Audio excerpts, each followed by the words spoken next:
J'ai demandé à mon cardiologue pourquoi est-ce que les gens doivent tant uriner la nuit. Sa réponse était ceci.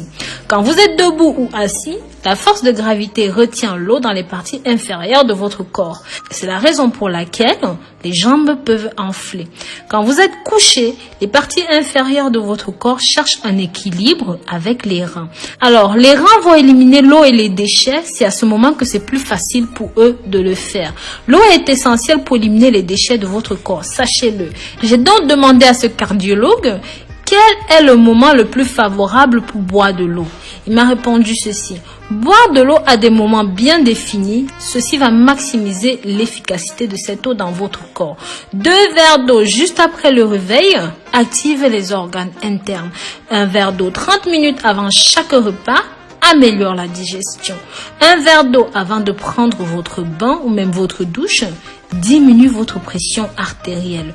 Un verre d'eau avant de vous coucher évite un accident vasculaire cérébral ou même un accident cardiaque, ce qui est notre sujet du jour. Donc, boire de l'eau avant de vous coucher évite d'avoir des crampes dans les jambes pendant la nuit, parce que vous devez savoir que vos muscles des jambes attrapent des crampes lorsqu'ils sont à la recherche d'eau et même d'humidité. Si vous buvez un verre d'eau avant d'aller au lit, cela empêchera beaucoup de choses.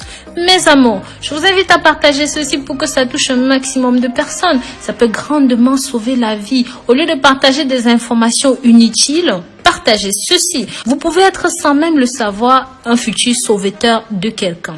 N'oubliez pas aussi que selon ce médecin, la majorité des crises cardiaques se passent le jour, habituellement entre 6 heures du matin et midi. Avoir une crise cardiaque la nuit, au moment où le cœur doit fonctionner à son rythme le plus calme, signifie que quelque chose d'inhabituel s'est passé.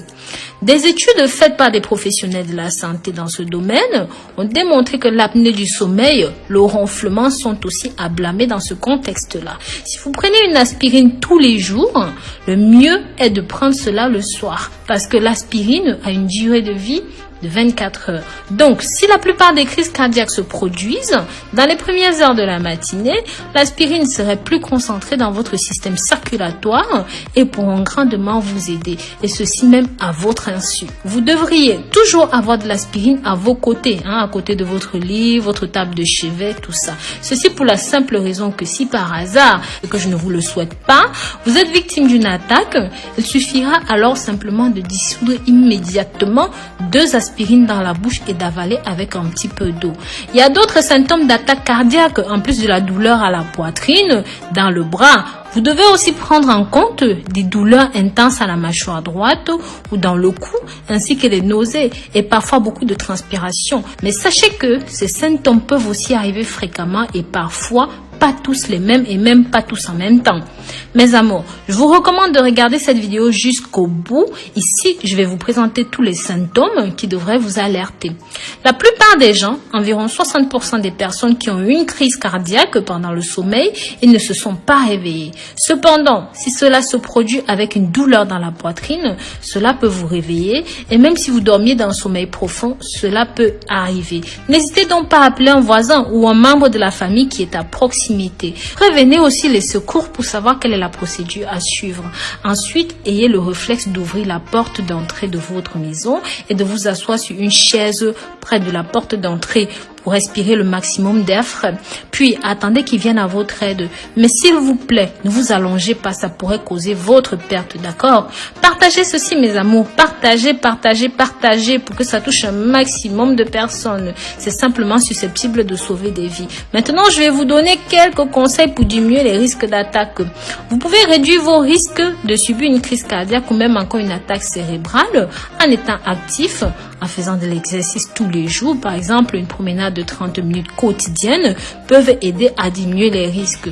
D'autres mesures que vous pouvez prendre pour réduire les risques sont de surveiller votre alimentation. Combien est-ce que vous mangez? Cela peut aider à réduire et à surveiller votre poids. Si vous êtes obèse, si vous êtes en surpoids, il ne faut pas fumer des cigarettes. Vous devez chasser cette mauvaise habitude. Si vous n'y arrivez pas, parlez-en à votre médecin pour qu'il puisse vous faire prendre en charge. Pareil, en cas de cholestérol, contrôlez correctement votre glycémie. Cela peut diminuer les risques d'avoir des crises cardiaques. Sachez aussi que certains médicaments pour le diabète peuvent travailler mieux que d'autres pour réduire les risques de crise cardiaque. Et soyez très alerte aux médicaments que vous prenez. Donc voilà, j'espère ici que j'ai pu vous apporter quelque chose. Mes amours, n'hésitez pas dans les commentaires à partager vos expériences. S'il vous plaît, dites-moi d'où vous venez, votre nom, et n'hésitez pas à partager vos expériences de crise cardiaque avec nous. Prenez grand soin de vous d'ici là et sachez que je vous porte dans mon cœur. Bisous, bisous.